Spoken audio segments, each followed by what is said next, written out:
Video കോളിൽ ഇപ്പൊ കാണുന്ന അമ്മയില് രേണുസുതി രേണുസുതി ആദ്യമായിട്ടാണ് എനിക്ക് വിളിക്കാനായിട്ടും അച്ഛനൊരു ഒരാളുണ്ട്.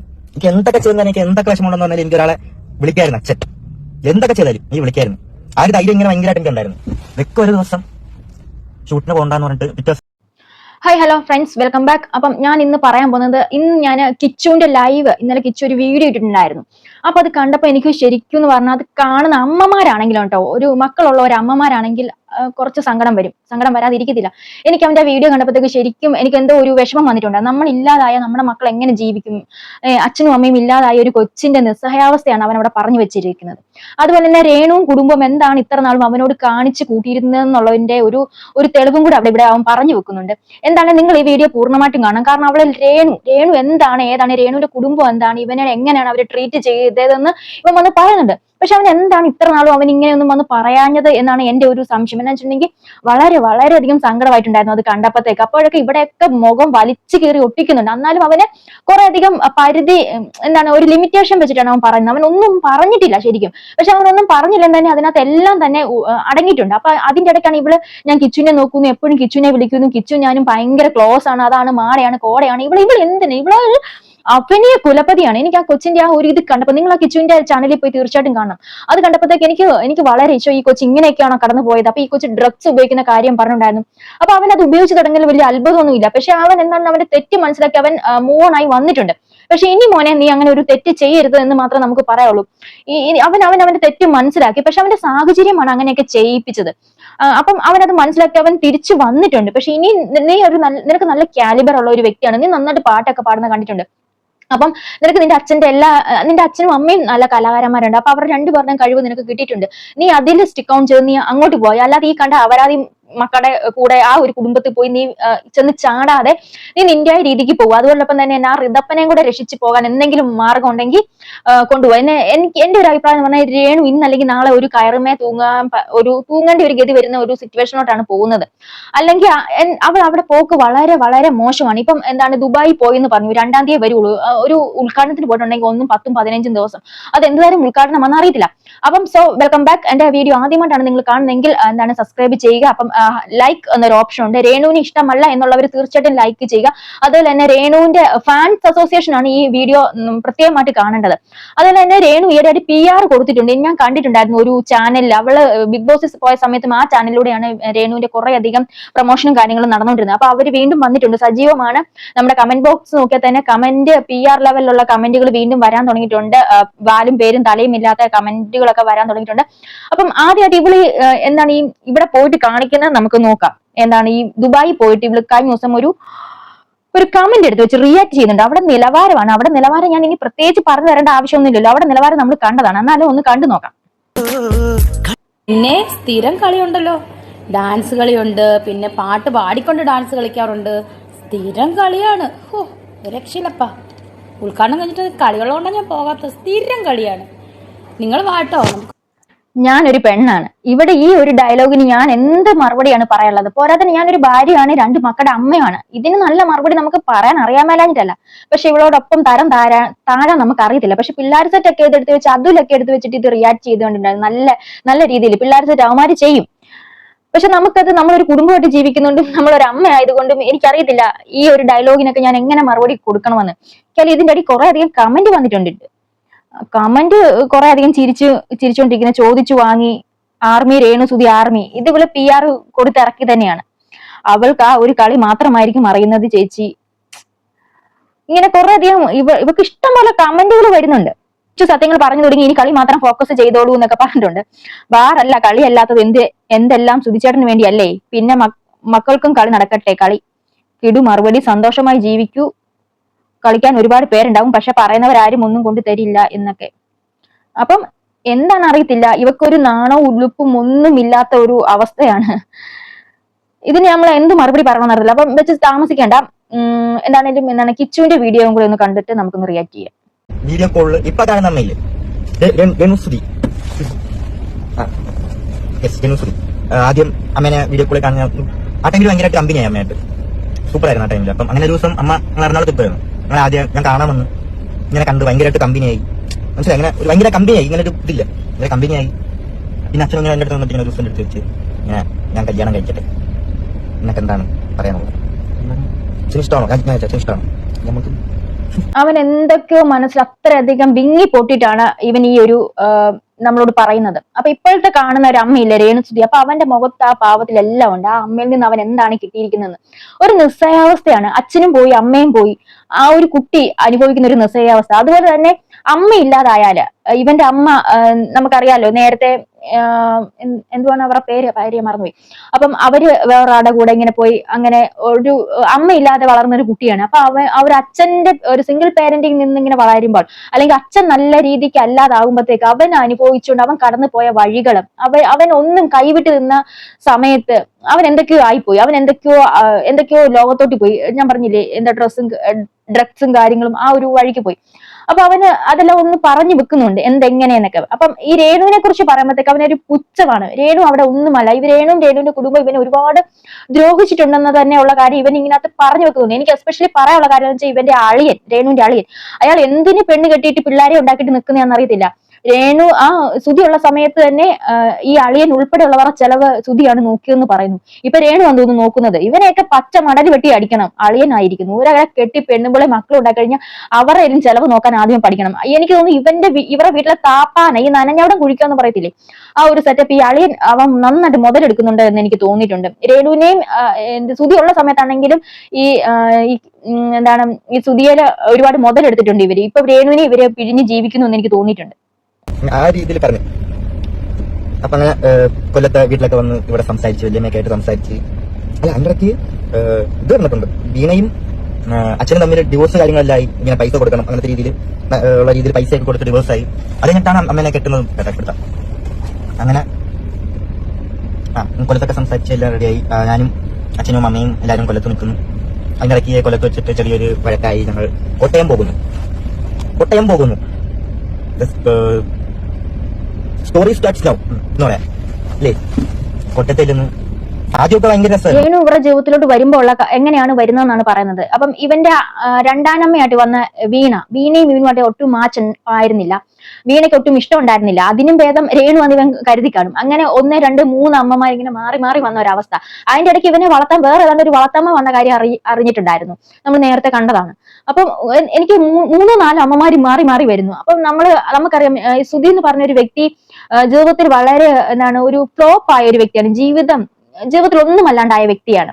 അതെന്താണെന്ന് എനിക്കറിയത്തില്ല. അപ്പം ഈ സുധിയുടെ മരണശേഷമാണ് നമ്മൾ ഈ സുധി എന്താണ് ഇത്ര എക്സ്പോസ് ആയി സുധിയെ കാണാൻ ഇടയുണ്ടായിട്ടുള്ളത്. അത് ഈ രേണു കാരണമാണ്. രേണു ഒറ്റൊരുത്തി കാരണമാണ് സുധി എന്താണ് എങ്ങനെയാണ് എന്നൊക്കെ നമുക്ക് മനസ്സിലായത്.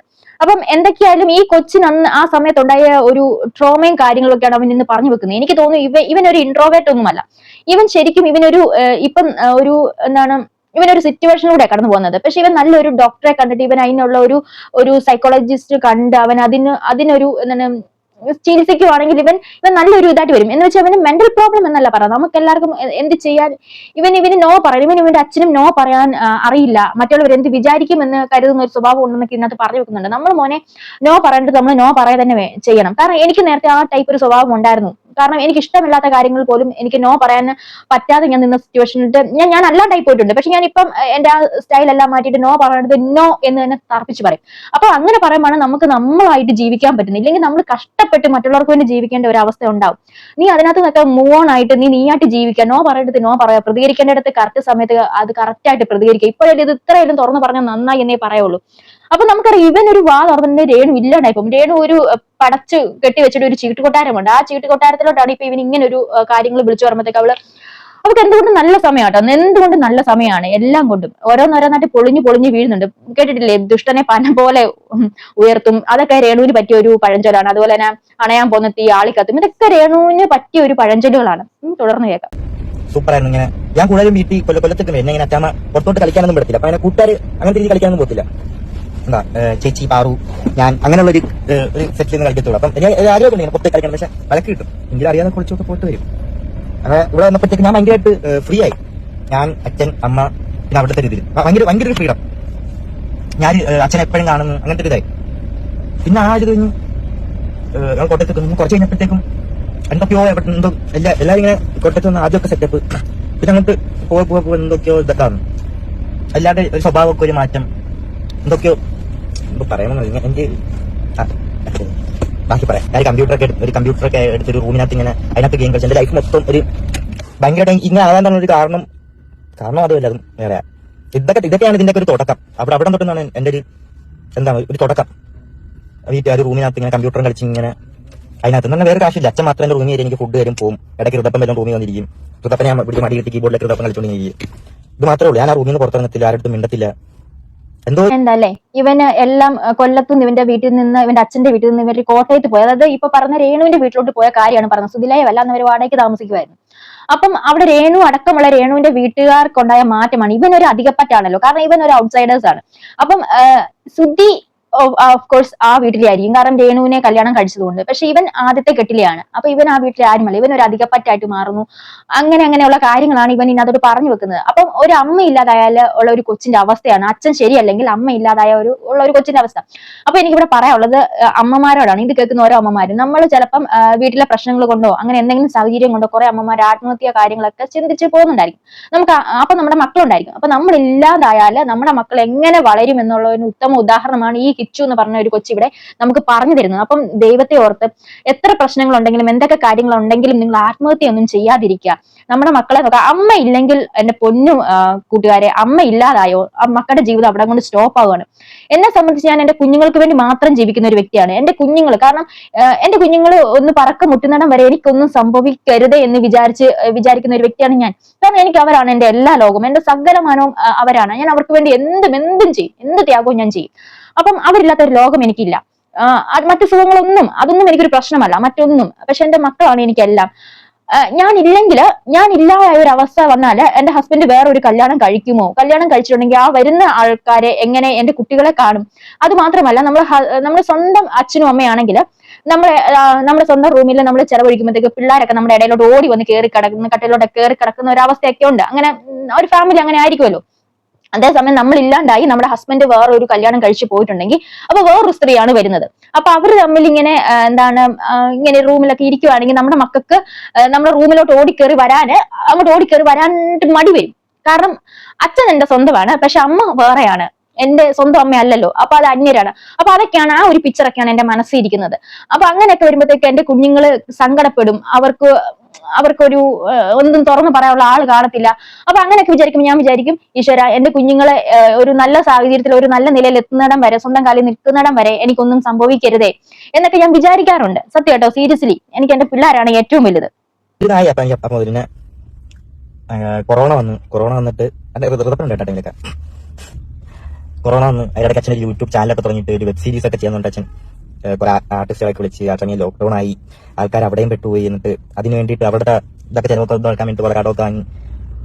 പിന്നെ അത് കഴിഞ്ഞിട്ട് അച്ഛൻ പിന്നെ നോക്കുന്നതെന്ന് വെച്ചാൽ അതെല്ലാം കഴിഞ്ഞ് അവരൊക്കെ നോക്കി ഈ നോക്കുന്നതിനിടയ്ക്ക് ഈ മൊത്തം എന്ന് പറഞ്ഞാൽ ഞാൻ, അച്ഛൻ, അമ്മ, ഋതപ്പൻ, അമ്മയുടെ ചേച്ചി, അളിയൻ, അതായത് രമ്യ ചേച്ചി, അളിയൻ, അവരുടെ 2 മക്കൾ, പപ്പ, അമ്മ, ഇവിടെ ഇത്രയും പേടെ ചില അച്ഛൻ ഒറ്റയ്ക്ക് നോക്കിക്കൊണ്ടിരിക്കുന്നത്.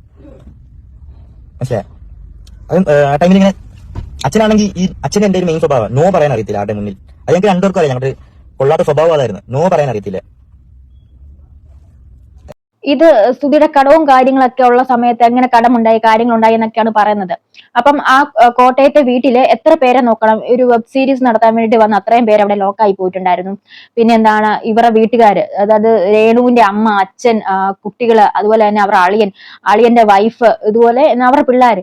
ഓക്കെ ശരി, രേണുവിന്റെ അച്ഛനെയും അമ്മയൊക്കെ നോക്കുന്നത് ശരിയൊക്കെ തന്നെ. എന്തിന്റെ പേരിലാണ് ഈ രേണുവിന്റെ ചേച്ചിയിലും ചേച്ചിയുടെ ഹസ്ബൻഡിലും അവരെ നോക്കേണ്ട ഒരവസ്ഥ എന്താണ്? അതെന്താണെന്ന് എനിക്ക് മനസ്സിലായില്ല. അവന് നട്ടല്ലെന്ന് പറഞ്ഞൊരു സാധനമില്ലേ രേണുവിന്റെ ചേച്ചിയുടെ കെട്ടിയവന്?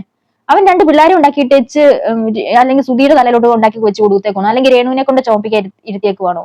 എന്തൊരു കഷ്ടമാണെന്നറിയത്തില്ല. ചുമ്മാല ഇത് എങ്ങനെയും തല ചാടി പറിച്ചിട്ടാണെങ്കിലും വേണ്ടില്ല, 10 പൈസ ഉണ്ടാക്കിയാൽ മതി. ചുമ്മാല രേണു ഇങ്ങനെ അഴിഞ്ഞാടി നടക്കുന്നത്. ഒരു രക്ഷയില്ല. ഇതുപോലെ അലകഴിഞ്ഞ ഒരു കുടുംബം, ഈ കെട്ടഴിഞ്ഞ കുടുംബം എന്നൊക്കെ പറയത്തില്ലേ, കുത്തഴിഞ്ഞ ജീവിതമാണ് ശരിക്കും രേണു സുധിയുടേത്. പറയാതിരിക്കാൻ പറ്റത്തില്ല. ഓപ്പോസിറ്റ് നിൽക്കുന്ന ഒരു വിഷമമാവൂ. ഒരു സംഭവമാണ് മെയിൻ ആയിട്ടുള്ള ഒരു പ്രശ്നം. ഇപ്പം ഞാൻ ഒന്നും ഒരു കാര്യം പറയാത്തതും ഇടയ്ക്കായി കുറച്ച് എന്താ പറയണ്ട, കുറച്ച് ബാഡ് ഹാബിറ്റ്സ് ഒക്കെ തുടങ്ങി, കുറച്ച് ഡ്രഗ്സ് ഒക്കെ യൂസ് ചെയ്യാൻ തുടങ്ങി. പിന്നെ അന്ന് വലിയ ഇതില്ലാതെ അങ്ങനെ വലിയ ഇതൊന്നുമില്ല, കുഴപ്പമൊന്നുമില്ല, അങ്ങനെ അത്ര അഡിക്റ്റഡ് ഒന്നുമില്ല, ഇങ്ങനെ പൊക്കോണ്ടിരിക്കുന്നു. അതിനിടയ്ക്ക് ഒരു ദിവസം ഞാൻ അച്ഛന് ഷൂട്ടിനാണെങ്കിലും ഞാൻ അച്ഛന് സംസാരിക്കുന്ന ഭയങ്കര എപ്പോഴാന്ന് വെച്ചാൽ ഞാൻ അച്ഛന് ഷൂട്ടിന് പോകും. ഷൂട്ടിന് പോകുമ്പോൾ ഞാൻ അച്ഛന് മാത്രമേ ഉള്ളൂ. അപ്പൊ ഞാൻ അച്ഛൻ ഇങ്ങനെ സംസാരിക്കും ഓരോ കാര്യങ്ങൾ, ആ കോട്ടയത്തെ ആണെങ്കിലും ഇങ്ങനത്തെ കാര്യങ്ങളും ഇല്ലെങ്കിൽ സംസാരിക്കും. അപ്പോഴും ഒരു കാര്യം പറയാൻ പറ്റും. അപ്പൊ ഇങ്ങനെയൊക്കെ നിൽക്കുന്ന സമയത്ത് ഞാനൊന്ന് കൊല്ലത്ത് ചോദിച്ചായിരുന്നു, വിളിച്ചു ഞാൻ കൊല്ലത്ത് വന്ന് നിൽക്കട്ടെ. അപ്പം അവരങ്ങനെ സമ്മതിച്ചില്ല. അപ്പം അതൊക്കെ ഒരു ദിവസം അച്ഛൻ ഞാൻ ഷൂട്ട് കാര്യം പറഞ്ഞില്ല, അപ്പൊ അങ്ങനെ സംസാരിക്കുന്നൊക്കെ. അപ്പം ഒരു ദിവസം അച്ഛൻ വന്നിട്ട് പറഞ്ഞു, നാളെ ഷൂട്ടുണ്ട്, ഒരു ഫ്ലവേഴ്സിന്റെ പ്രോഗ്രാം ഉണ്ട്, നീ വരണ്ട, അച്ഛൻ അങ്ങ് പൊക്കോളാം. അമ്മയ്ക്ക് അതും ഇതൊക്കെ ഓരോ പ്രശ്നങ്ങളാണ്, എന്നെ കൊണ്ടുപോകുന്നത് ഷൂട്ടിന്, ഞങ്ങൾ രണ്ടുപേരും പോകുന്നത്. അതൊന്നും അമ്മയ്ക്ക് അങ്ങനെ ഒരു താല്പര്യമില്ലാത്ത സംഭവമൊക്കെയായിരുന്നു. അതിന്റെ ഇടയിൽ അടിക്കണ്ടിട്ടുണ്ട്. എന്തോ ആർക്കും എന്നെ അങ്ങോട്ട് ഇഷ്ടമല്ലായിരുന്നു. അങ്ങനെ ഒരു അട്ടായി പോയിരുന്നു. അങ്ങനെ അപ്പോഴും എനിക്ക് എന്തെങ്കിലും എന്റെ വിഷമങ്ങളാണെങ്കിലും എന്തെങ്കിലും പറയാം. രേണു എപ്പോഴും പറയുന്നുണ്ടല്ലോ, എന്റെ മകൻ, എന്റെ മക്കൾ, എന്റെ മക്കൾ. ഇനി ദൈവത്തെ ഓർത്ത് നീ കിച്ചുവിന്റെ പേര് പറയരുത്. ആ പേരും കൂടെ നീ അവിടുന്ന് എന്റെ മക്കൾ, എന്റെ മകൻ ഋതപ്പൻ, അത് മതി. അതായിരിക്കും ശരിയായിട്ടുള്ള കാര്യം. അപ്പൊ ഇവൻ ഇവിടെ പറഞ്ഞു വെക്കുന്നത് വെച്ചാൽ ഈ സുധിയുടെ കൂടത്തെ പ്രോഗ്രാമിനൊക്കെ ഈ കിച്ചു പോകുമായിരുന്നു. അപ്പൊ അതൊക്കെ ഇവക്ക് ഇഷ്ടമുണ്ടായിരുന്നില്ല. അതിനൊക്കെ അവിടെ വഴക്കുണ്ടായിട്ടുണ്ട്. എന്നെ അവിടെ ആർക്കും ഇഷ്ടമുണ്ടായിരുന്നില്ല. എന്തുകൊണ്ടെന്ന് അറിയത്തില്ല. അവൻ ആ പറയുന്നിടത്തുനിന്ന് അവൻ മുഴുവൻ പറഞ്ഞില്ലും, ഈ ഉള്ള പറച്ചിലും അവന്റെ വിങ്ങലിലും അവൻ എന്തൊക്കെ മിഴുങ്ങി പറയുന്ന പോലെ ഉണ്ട്. അതിനകത്ത് എല്ലാം ഉണ്ട്, എല്ലാം അതിനകത്ത് അടങ്ങിയിട്ടുണ്ട്. അപ്പം നമുക്ക് കേൾക്കുന്നവർക്ക് മനസ്സിലാവും. പിന്നെ ഒരു കാര്യം പറയാന്ന് വെച്ചാൽ ഇവൻ ആ ഒരു സാഹചര്യം കൊണ്ടായിരിക്കും ഡ്രഗ്സും കാര്യങ്ങളൊക്കെ യൂസ് ചെയ്തുകൊണ്ടിരുന്നത്. നമുക്കത് കാര്യം മനസ്സിലാവും. പക്ഷെ നിനക്കത് തിരിച്ചറിയും. നീ ജീവിതത്തിലൂടെ തിരിച്ചു വന്നു. പക്ഷെ ഇനി നീ തിരിച്ചു പോയിട്ടുണ്ടെങ്കിൽ ഇനി തിരിച്ചു പോകാതിരിക്കുക. ഇതൊക്കെ നമുക്ക് ജനങ്ങൾക്ക് മനസ്സിലാവും. നിന്നെ സപ്പോർട്ട് ചെയ്യും. നീ മുന്നോട്ട് പോകും. നിനക്ക് നല്ല കഴിവുണ്ട്. ഒരിക്കലും നീ പഴയ ജീവിതത്തിലോട്ട് പോകാതിരിക്കുക. പക്ഷെ ഇനി ഒരിക്കലെങ്കിലും നീ പഴയ ജീവിതത്തിൽ ആ ഡ്രഗ്സും കാര്യങ്ങളും വീണ്ടും യൂസ് ചെയ്ത് കഴിഞ്ഞിട്ടുണ്ടെങ്കിൽ ഇനി നിന്നെ ആരും ചിലപ്പോൾ സപ്പോർട്ട് ചെയ്ത് ഇതൊന്നും വരത്തില്ല. അതല്ല, നിനക്ക് ജീവിതത്തോട് നീ തിരിച്ചു വന്നു, എല്ലാം മനസ്സിലാക്കി, നിനക്ക് ഇന്ന് താങ്ങാൻ തണലായും നിന്റെ കൊല്ലം വീട്ടുകാരുണ്ട്, നിന്റെ കൂട്ടുകാരുണ്ട്. കൂട്ടുകാരെന്ന് പറയുമ്പോൾ എന്റെ പൊന്നു മോനെ, നമ്മളൊക്കെ ഇത്രയും ജീവിതാനുഭൂതി വന്ന് നിൽക്കുന്ന ആൾക്കാരാണ്.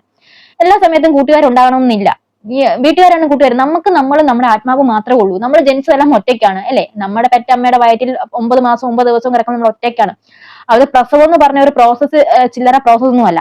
അവിടുന്ന് നമ്മളും കൂടെ, ആ കുഞ്ഞും കൂടെ എഫോർട്ട് എടുത്തിട്ടാണ് ഒരു അമ്മയുടെ ഗർഭപാത്രത്തിൽ നമ്മൾ പുറം ലോകത്തോട്ട് വരുന്നത്. അപ്പൊ അത് ഒരു ഇടുങ്ങിയൊരു കുഴല് പോലെയുള്ള ഒരു സ്ഥലത്ത് നമ്മൾ ഒരുപാട് എഫോർട്ട് ഇട്ടാണ് ആ 9 മാസവും 9 ദിവസവും അമ്മയുടെ ഗർഭപാത്രത്തിനുള്ളിൽ കിടക്കുമ്പോൾ നമ്മൾ ഒരു ഫ്ലൂയിഡ്, അമിനോട്ടിക് ഫ്ലൂയിഡിനകത്ത് കിടക്കുമ്പോൾ തന്നെ അത് വളരെ ശ്വാസം മുട്ടി കിടക്കുന്ന ഒരു അവസ്ഥയാണ്. അപ്പൊ അതെല്ലാം തരണം ചെയ്തിട്ട് നമ്മളെ ഈശ്വരൻ പരീക്ഷിച്ച്, നിനക്ക് ഈ ഭൂമിയിൽ ജീവിക്കാൻ നീ ആപ്റ്റ് ആണ്, നീ പരീക്ഷണങ്ങളിലെല്ലാം നീ വിജയിച്ച ഒരു വ്യക്തിയാണെന്ന് അറിഞ്ഞുകൊണ്ട് തന്നെയാണ് ദൈവം നമ്മളെ ഇങ്ങോട്ട് സൃഷ്ടിച്ചിരിക്കുന്നത്. അപ്പം ഈ ഭൂമിയിൽ നടക്കുന്ന സകലമായ ഈ എല്ലാ കാര്യങ്ങളും നമുക്കെന്നാണ് ഫേസ് ചെയ്യാൻ, നമുക്കത് ആപ്റ്റ് ഉള്ളതുകൊണ്ടാണ് നമ്മൾ ജനിച്ചത് എന്നുള്ള കാര്യം നീ ആദ്യമേ മനസ്സിലാക്കണം. അതുകൊണ്ട് തന്നെ നീ എത്ര ഒരു ഒറ്റപ്പെട്ട ഒരു അവസ്ഥയിലാണെങ്കിലും നിനക്ക് 2 കാലിൽ നിൽക്കാൻ പറ്റും. ഒരു ഡ്രഗ്സിന്റെയും ഒന്നിന്റെയും സഹായമില്ലാതെ. എനിക്ക് തന്റെ ഇടമുണ്ട്, എനിക്ക് അതിനുള്ള പറ്റും, എനിക്ക് ഒന്നിന്റെ ആവശ്യമില്ല, ആരുടെയും സപ്പോർട്ട് തന്നെ, എനിക്ക് എന്റെ മനോബലം ഉണ്ടെന്നുള്ള കാര്യം നീ മനസ്സിലാക്കണം. അങ്ങനെ നീ മുന്നോട്ട് ജീവിക്കുക എന്ന് മാത്രമേ എനിക്ക് പറയാനുള്ളൂ. ഈ കിച്ചു മാത്രമല്ല, എന്നെ കേൾക്കുന്ന ഓരോരുത്തരും, നിങ്ങൾ എല്ലാവരും അങ്ങനെ തന്നെ ആയിരിക്കണം. നമ്മളും നമ്മുടെ ഒരു നിഴല് പോലും ഒരു സമയം കഴിയുമ്പോഴത്തേക്ക് നമ്മളെ വിട്ടു പോകും. നമ്മുടെ കൂടെ എപ്പോഴും നമ്മുടെ ആത്മാവ് മാത്രം ഉണ്ടാകുന്നുള്ളൂ. ആത്മാവ് ഒരിക്കലും നമ്മളെ വിട്ടുപോകത്തില്ല. ആത്മാവ് നമ്മളെ വിട്ടുപോകും. ശരീരവും ആത്മാവും രണ്ടാവും. അത് നമ്മുടെ മരണമായിരിക്കും കേട്ടോ. അപ്പം അതുവരെ നമ്മുടെ കൂടെ നമ്മുടെ ആത്മാവ് ഉണ്ടാവും എന്നുള്ള നിങ്ങൾ ആ ഉറച്ചൊരു വിശ്വാസത്തോടെ നിങ്ങൾ അങ്ങ് ജീവിക്കുക. താഴെ ഭൂമി മോളിൽ ആകാശം. ഞാൻ അങ്ങനെയാണ്. താഴെ ഭൂമി മോളിൽ ആകാശം, ഒന്നുമില്ല. അങ്ങനെ ജീവിക്കുന്ന ഒരു വ്യക്തിയാണ്. പക്ഷെ ജീവിക്കുന്ന അത്രയും സമയം മറ്റുള്ളവർക്ക് ദോഷം വരാതെ, എന്തെങ്കിലും മറ്റുള്ളവർക്ക് ഗുണം ചെയ്യാൻ പറ്റുമെങ്കിൽ, നമ്മളെ കൊണ്ട് കഴിയുന്നത് പറ്റുമെങ്കിൽ അത് ചെയ്തിട്ട് അങ്ങനെ ഒരു ബേസിൽ പോവുക എന്നുള്ളതാണ് എന്റെ ഒരു കാഴ്ചപ്പാട്. എനിക്ക് വിളിക്കാനായിട്ടും അച്ഛനൊരു ഒരാളുണ്ട്. എനിക്ക് എന്തൊക്കെ ചെയ്താൽ, എനിക്ക് എന്തൊക്കെ വിഷമമുണ്ടെന്ന് പറഞ്ഞാൽ എനിക്ക് ഒരാളെ വിളിക്കായിരുന്നു. അച്ഛൻ എന്തൊക്കെ ചെയ്താലും നീ വിളിക്കായിരുന്നു. യോ നടക്കുന്നു, ആരൊക്കെ വരുന്നു എന്റെ അടുത്ത്, എന്തൊക്കെയോ ഒരു സിനിമയിലൊക്കെ നടക്കത്തില്ല, അതുപോലെ ഞാൻ നടക്കുന്നു. ആരൊക്കെ വന്നിട്ട് എന്നെ വണ്ടിയിൽ കയറ്റി ഇങ്ങനെ കൊണ്ടുവന്നു പൊക്കൊണ്ടൊക്കെ. അതിനിടയ്ക്കുള്ള ഒരു ഇത് പറഞ്ഞുതരാം. വണ്ടി പൊക്കൊണ്ട് വെക്കുമ്പം ഇവര് നേരെ എനിക്ക് അപ്പോഴും എന്റെ മനസ്സിൽ വിചാരം എന്ന് വെച്ചാൽ രൂപേട്ടം വല്ല പ്രാങ്ക് വല്ലതാണോ, അത് എനിക്കങ്ങോട്ട് ഒരു അക്സെപ്റ്റ് ചെയ്യാൻ പറ്റുന്നില്ല. എനിക്ക് അവിടെ ചെന്നാലും എനിക്ക് ഒരു സമ്മാനം കിട്ടത്തുള്ളൂ. എനിക്ക് ചെല്ലണം. അപ്പോഴത്തേക്കും കാറിങ്ങനെ പൊക്കൊണ്ടിട്ട് ഇവര് അടിച്ചുപൊളിയാ പോകുന്ന വഴിക്ക്. ഒരു 5 സ്റ്റാർ ഹോട്ടലിൽ ഞാൻ ഇങ്ങനെ ഇരിക്കുക, എന്തോ ചെയ്യണമെന്ന് അറിയത്തില്ല. എനിക്ക് എന്റെ മനസ്സിൽ വരുന്നതെന്ന് വെച്ചാൽ ഞാൻ അങ്ങോട്ട് എന്തോ ചെയ്യും. ഉദപ്പനെ ഞാൻ ഇങ്ങനെ നോക്കും. ഇതൊക്കെ ഭ്രാന്തടിച്ച് എനിക്ക് എന്തോ ചെയ്യണമെന്ന് അറിയത്തില്ല. സ്റ്റക്കായി ലൈഫ് ഇങ്ങനെ നിൽക്കുക. എന്തോ അങ്ങോട്ട് അങ്ങനെ ഒന്നും അറിയത്തില്ല. ഇങ്ങനെ നിൽക്കുക.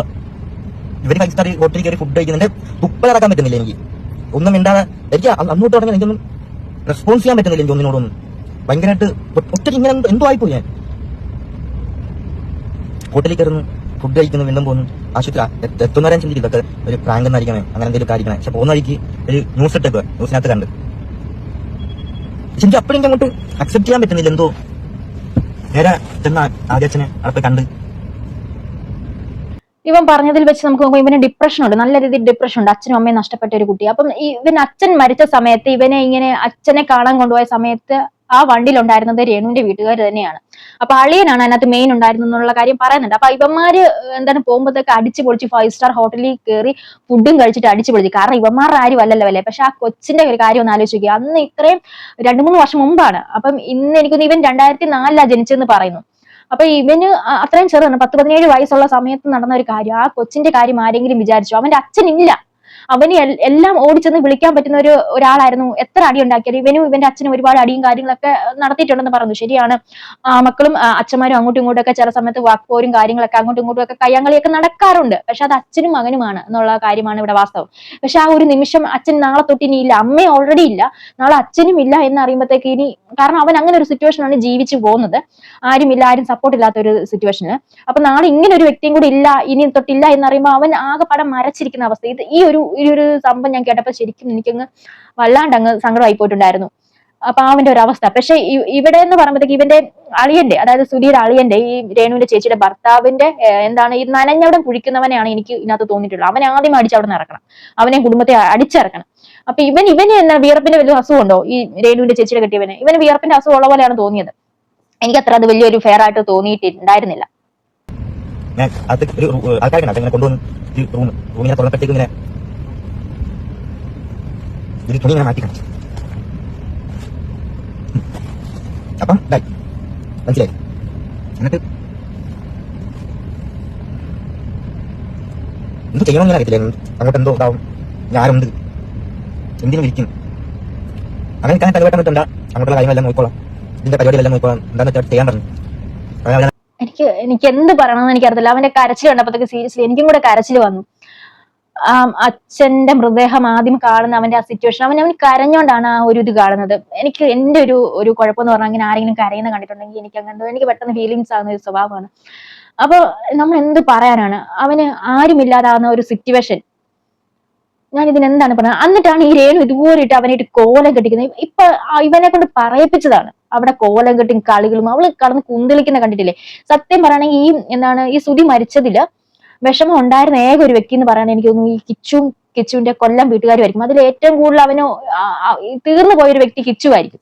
ബാക്കി എല്ലാവർക്കും അതുകൊണ്ട് ഗുണമാണ് ഉണ്ടായിട്ടുള്ളത്. കൊല്ലത്ത് കൂടി കൊല്ലത്തോണ്ട് അങ്ങനെ ഒരു പ്രശ്നം നടക്കുന്ന ഇടയ്ക്ക് ഈ വണ്ടി ഇരിക്കുന്നവരാണെങ്കിൽ കൊല്ലത്തോണ്ടായിട്ട് സമ്മതിക്കുന്നത് പള്ളിക്കാർ എന്റെ കൂടി ഇരിക്കുന്നു. കുറെ പള്ളിക്കാരും അറിയുന്നു പോവാ വരാനായിട്ട് ഫോണെ താങ്ങിയിരിക്കുന്നു. പറഞ്ഞാൽ പറ്റത്തില്ല, അങ്ങനെ ഇങ്ങനെ. ഞാൻ എറണാകുളത്ത് നിന്നപ്പോഴത്തേക്ക് കാര്യം വേണ്ടി കൊല്ലത്തോണ്ട് കാണിക്കണം. ഞാൻ ആ സ്റ്റാൻഡിൽ നിന്നിട്ട് രാത്രി കൊല്ലത്തോണ്ടൊക്കെ കാണിച്ച് തിരിച്ചു വന്നു. പിന്നെ സത്യം പറഞ്ഞാൽ എന്തുകൊണ്ട് ഒന്നും എത്തില്ലായിരുന്നു. പിന്നെ ഒരു 17 വയസ്സുള്ള ഒരു കൊച്ചിന്റെ ഒരു നിസ്സഹാവസ്ഥ എന്ന് പറഞ്ഞാലും, ഈ വണ്ടി ഇരിക്കുന്നവര് കൊല്ലത്ത് സുധിയെ അടക്കം ചെയ്യാൻ സമ്മതിച്ചില്ല. അത് മോനെ നീ കാണിച്ചത് ഏറ്റവും വലിയ ഒരു അപരാധമായി പോയി കേട്ടോ. അത് വളരെ മോശമായി പോയി. എന്ന് വെച്ചാൽ ഈഴവ കുടുംബത്തിൽ ജനിച്ച ഒരു വ്യക്തിയായിരുന്നു കൊല്ലം സുധി. ഹിന്ദുവായിട്ട് ജനിച്ച് ഹിന്ദുവായിട്ട് മരിക്കേണ്ട ഒരു വ്യക്തിയായിരുന്നു. അത് സുധി ജനിച്ചു വളർന്ന തന്റെ കൊല്ലത്ത് തന്നെയായിരുന്നു ആ ഒരു കർമ്മം നടക്കേണ്ടത്. പക്ഷെ അത് ഇവൻ പറഞ്ഞില്ലേ, വണ്ടി ഇരിക്കുന്ന മൊത്തം പള്ളിക്കാരും അളിയനുമായിരുന്നു. അപ്പൊ അളിയൻ എന്തിന്റെ കേടായിരുന്നു ഇയാളെ കൊണ്ടുണ്ട് പള്ളി കൊണ്ടടക്കം ചെയ്യാന്?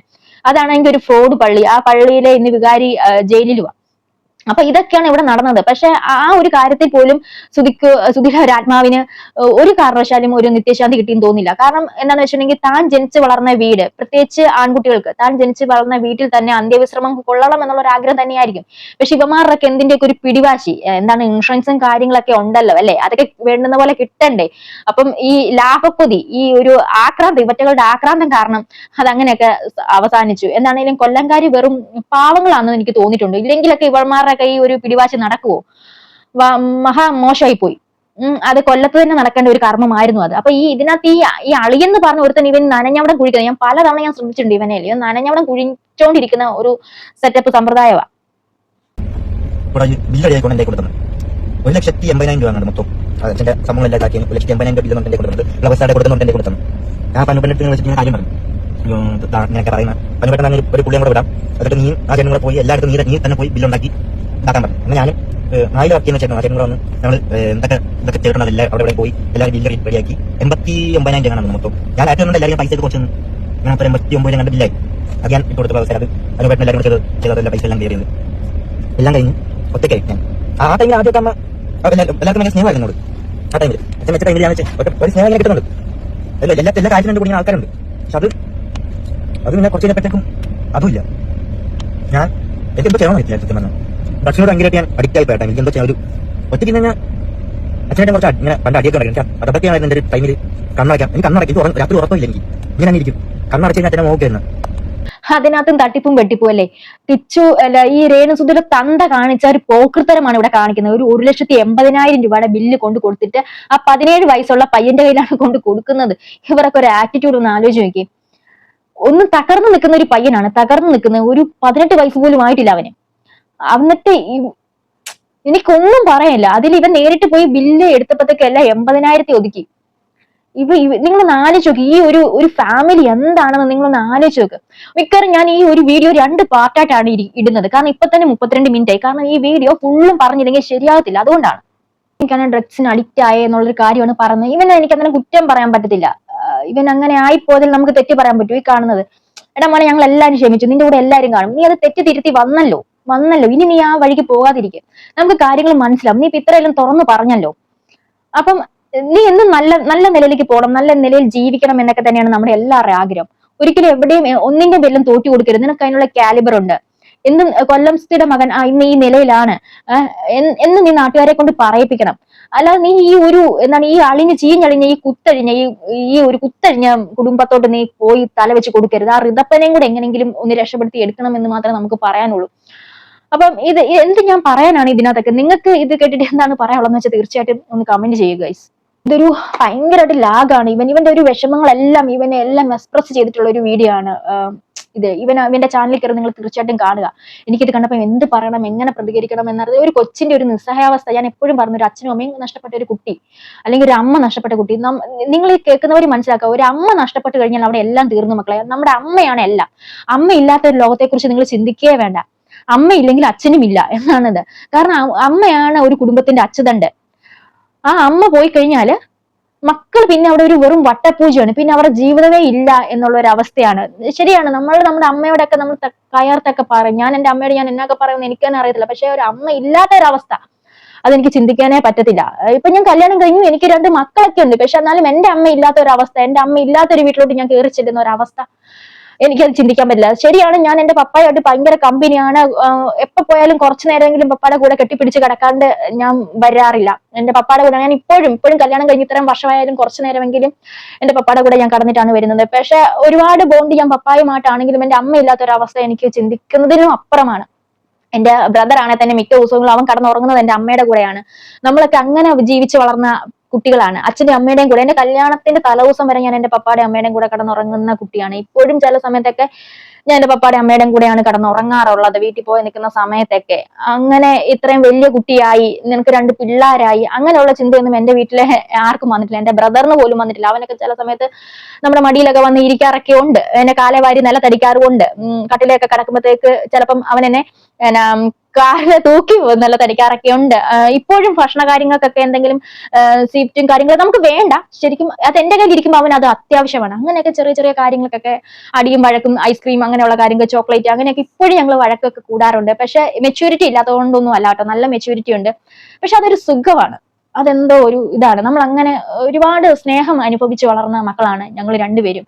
എന്റെ പപ്പായും അമ്മയാണേലും അങ്ങനെ തന്നെ വളർത്തിയതാണ്. അപ്പം അവരില്ലാത്തൊരു ലോകത്തെക്കുറിച്ച് എനിക്ക് ചിന്തിക്കാനേ പറ്റത്തില്ല.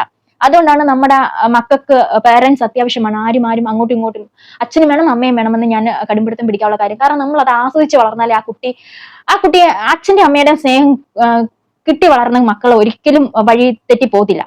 അവരെ നമുക്ക് ഒരു വഴക്ക് പോലും പറയേണ്ട ആവശ്യമില്ല. കാരണം നമ്മൾ ആ കുടുംബത്തെ ആസ്വദിച്ചാണ് വളർന്നത്. അവരൊരിക്കലും വഴി തെറ്റി പോകത്തില്ല. എനിക്ക് 100% ഉറപ്പാണ്. കാരണം അതിനൊരു എക്സാമ്പിൾ ആണ് ഞാൻ. എന്റെ കുടുംബത്തെ ആ സ്നേഹം കണ്ട് വളർന്നതാണ്. എനിക്ക് ഒരുപാട് സ്നേഹം തന്നാണ്, ഒരുപാട് സപ്പോർട്ട് തരുന്ന ഒരു കുടുംബമാണ്. ഒരു ഈർക്കിലി കൊണ്ട് പോലും അടിക്കേണ്ട ഒരു ഗതികേട് വന്നിട്ടില്ല. അമ്മയുടെ കയ്യിലൊക്കെ അടി ഇഷ്ടംപോലെ കിട്ടാറുണ്ട്, ചട്ടുകം കൊണ്ടൊക്കെ ഇഷ്ടംപോലെ അടി പിച്ചൊക്കെ കിട്ടാറുണ്ട്. പക്ഷെ പപ്പ ഇന്ന് വരെ ഇച്ചപ്പോന്ന് പറഞ്ഞു നിന്നിട്ടില്ല. പപ്പയുടെ ഒരു മുഖം പാടിയിട്ടുണ്ടെങ്കിൽ എനിക്കറിയാം. പപ്പ എന്നെ വഴക്ക് പറയാറില്ല. പപ്പ പക്ഷെ വിഷമിക്കുന്നത് എനിക്ക് ഇഷ്ടമല്ല. ഞാൻ വല്ലാണ്ട് അങ്ങ് വിഷമിക്കും. അതുകൊണ്ട് പപ്പായ്ക്ക് ഇഷ്ടമല്ലാത്തൊന്നും ഞാൻ ചെയ്യാറില്ല, അമ്മയ്ക്ക് ഇഷ്ടമല്ലാത്തൊന്നും ചെയ്യാറില്ല, എന്റെ ബ്രദറിന് ഇഷ്ടമല്ലാത്തൊന്നും ഞാൻ ചെയ്യാറില്ല. എന്റെ കുടുംബമാണ് എനിക്ക് പ്രധാനം. അതുപോലെ തന്നെ എന്റെ മക്കളെ ഞാൻ അടിക്കാറില്ല. അവരെ അടിക്കേണ്ട കാര്യമില്ല, ഞാൻ എന്തിനാണ് അവരെ അടിക്കുന്നത്? അപ്പം അവർക്കും ഫുൾ ഫ്രീഡം ആണ് കൊടുത്തിരിക്കുന്നത്. അപ്പൊ അങ്ങനെയൊക്കെയാണ് നമ്മൾ വളരേണ്ടത്. ഞാൻ എന്തൊക്കെയോ പറഞ്ഞു, എവിടേക്കോ പോയി. ഈ കിച്ചുവിന്റെ ഒരു വീഡിയോ നിങ്ങൾ എല്ലാവരും കാണണം കേട്ടോ. കാരണം അത് കണ്ടിരിക്കേണ്ട ഒരു വീഡിയോ തന്നെയാണ്. അവന്റെ ചാനലിൽ കയറി കാണുക. അപ്പൊ എന്തൊക്കെ പറയണമെന്നുണ്ട്, എന്ത് പറയണം. ഇവന്റെ വീഡിയോ കണ്ടിട്ട് ടോട്ടലി ഞാൻ ഇമോഷണൽ ആയി പോയി. അപ്പം അടുത്തൊരു വീഡിയോ വീണ്ടും കാണുന്നവരെ ബൈ.